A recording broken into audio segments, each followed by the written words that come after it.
Começa agora. Diário Econômico Original. Uma parceria entre o Banco Original e o Canal Rural, com uma análise das principais informações que impactam os mercados, a economia global e do Brasil. Apresentação Marco Caruso. Bom dia, hoje é 15 de fevereiro de 2023 e esse é o seu Diário Econômico Original. A grande notícia de ontem foi a afirmação do ministro da Fazenda, o Fernando Haddad, dizendo que a meta de inflação não está na pauta da reunião do Conselho Monetário Nacional nessa quinta-feira. Ao longo do dia, aquelas fontes misteriosas do noticiário diziam que primeiro que Lula supostamente gostaria que a meta de inflação desse ano já subisse 1 ponto percentual.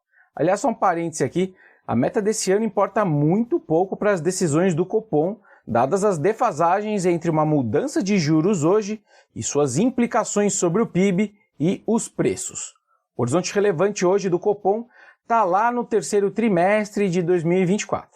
Enfim, segundo essa mesma fonte, Lula gostaria de ver a Selic em 12% até dezembro e que contava com o apoio de empresários nessa pressão sobre o BC. Tudo isso foi desmentido no fim do dia, segundo outras fontes misteriosas. É interessante porque os ativos aqui abriram o dia de ontem gostando das bandeiras brancas que o Roberto Campos hasteou para o governo no Roda Viva e na conferência com CEOs que teve no BTG ontem cedo. Mas parece que essa tentativa de abertura de diálogo ainda não interessa ao PT. Segundo a Gleisi Hoffmann, Campos Neto não explicou por que o juro real no Brasil é tão alto e ainda afirmou que, abre aspas, temos um fiscal saudável, não temos risco, fecha aspas. Ela espera que o presidente do BC vá à Câmara o mais rápido possível. Palavras dela. Disse o deputado Lindenberg Faria também que o partido não pretende diminuir a pressão e foi claro ao dizer que, para ele, o atual patamar da Selic poderá provocar recessão e colocar o governo em uma crise política.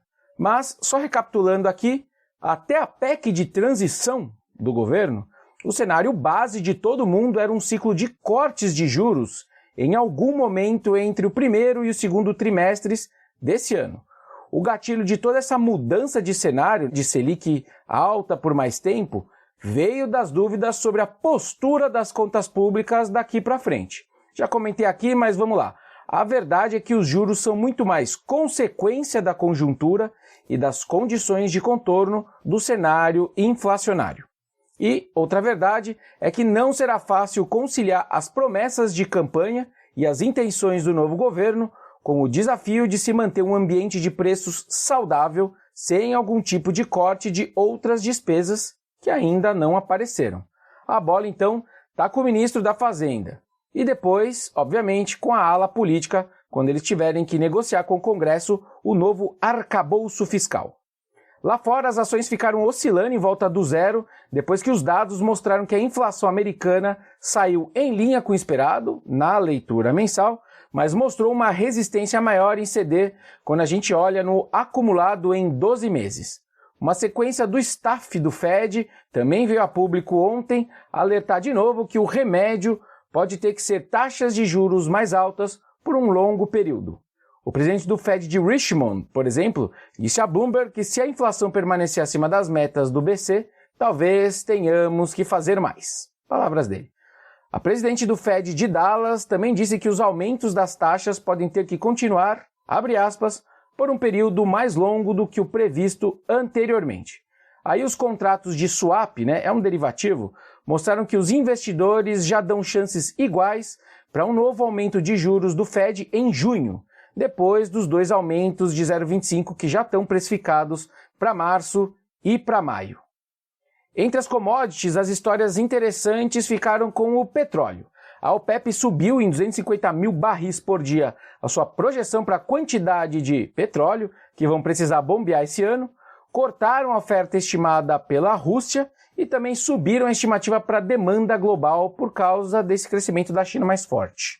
Enquanto isso, os Estados Unidos confirmaram que pretendem vender 26 milhões de barris com entrega entre 1º de abril e 30 de junho, usando suas reservas estratégicas. Eu falei isso aqui com vocês ontem. O líquido disso tudo foi preço do petróleo em queda. Vale atualizar também os riscos geopolíticos, que deram uma piorada ontem. A Rússia começou a posicionar navios táticos com armas nucleares no Mar Báltico. Essa é a primeira vez que ela faz isso em 30 anos, segundo aí um relatório do Serviço de Inteligência da Noruega.